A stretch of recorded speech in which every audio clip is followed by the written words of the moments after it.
Madalas kapag may sakit tayo, may problema, may kahilingan, talagang puspusan tayo kung magdasal.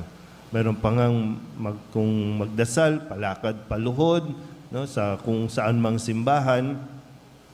Pero pagkatapos nun, pag nakamtan na, balik na naman sa, kung hindi man nakaalis, no, bumabalik sa kanyang dating ugali. Ang hinihiling lang sa atin ni Jesus, sa kabila ng ating pong mga kahinaan, ay yung paghahangad din natin na magsisi.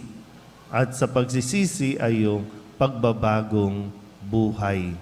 Binabago natin, yung at least magangad man lang tayo. No?